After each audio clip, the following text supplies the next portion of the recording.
Hello, hi guys. I'm starting with the Smartkeeda inspiration series.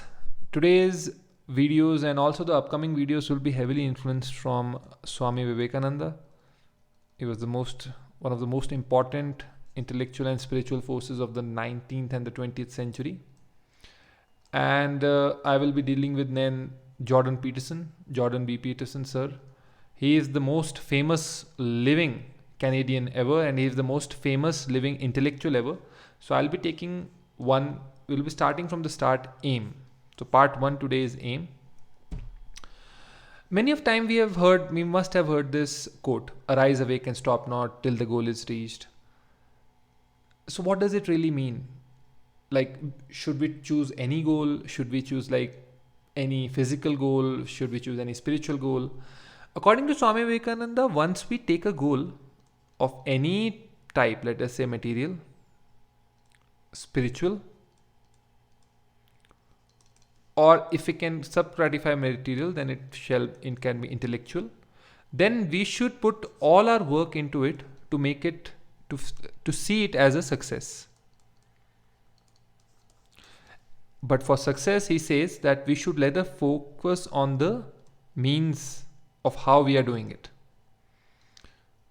Now, let us say that the goal is to clear the IBPS examination. Then the means should be that once the goal is fixed, for 8 to 10 months, the whole focus should be on the study pattern or the study schedule, whatever you have set, like 8 to 10 hours of study each day or 5 to 6 hours of study each day if you are working. Then the goal should be to work on that process, because that process will lead to your ultimate selection in the IBPS examination.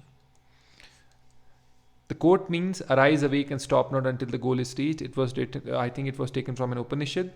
So the thing is that once you have set your eyes on a goal, you should not stop until your final destination is reached. You can take our test series, you can take more practice material from smartkeeda.com. You can go for multiple books.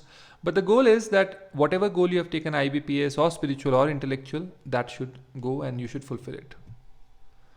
Now, let us say that what is the major difficulty which comes when we take a goal, that we don't even take an aim. Let us say that we are going to prepare for an examination. We don't take a goal. We do not. Or we are fearful. Or this thing of inferiority grasps us. Or past failures grip us.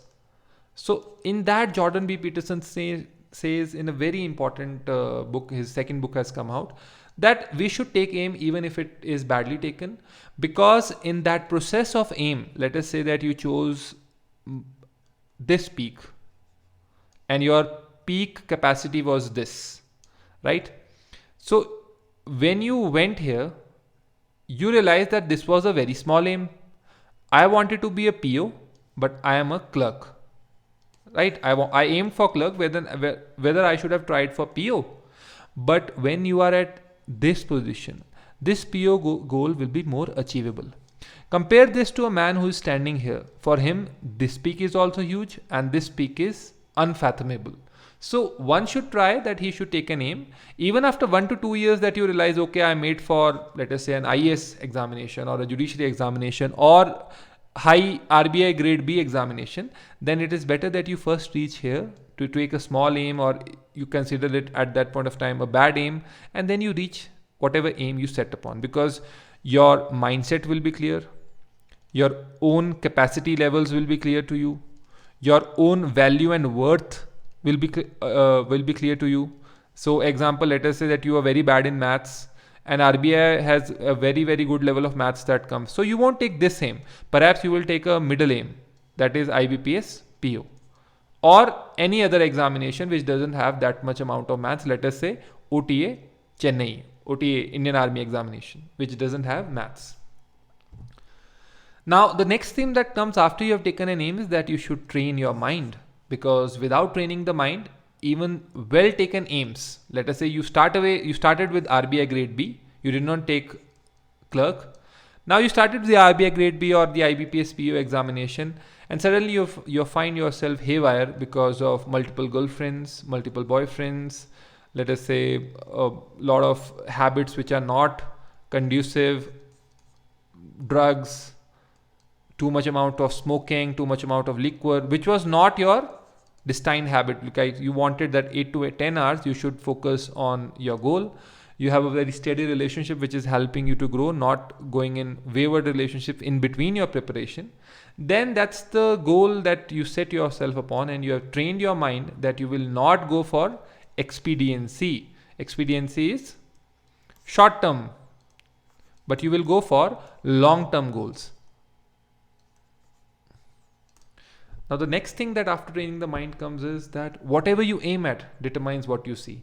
Now let us say that the thing for clearing IBPS SO, IBPS SO or IBPS PO is very, very great in your mind. Then what will you do? At that point of time, you will only see things that are related to it. So for example, if it is truly, truly important for you, you will see books that are important for that. You will prepare a schedule that is important for that. You will eat food that will not make you sleepy. You will talk to the people who are preparing for the same examination or who can inspire you. You will go into relationships that are healthy. You will talk to people that positively reinforce the idea that you can clear the exam. And you will find out bumping into people who have the same intensity or same level of energy. And even if you bump into low energy people, you will leave them for better energy peers. So this is something which is very important, and this only happens once you take an aim. So my advice to you people will be who have taken a bad aim or who took a small aim, that don't lose hope. That aim that you took, complete that, and then take a fresh aim from a new and a better perspective, because as Jordan B. Peterson says, whatever you aim at determine what you see. This is Rohit Sharma for Smartkeeda. For any critical comments or positive comments, you can type down in the YouTube below. Thank you very much.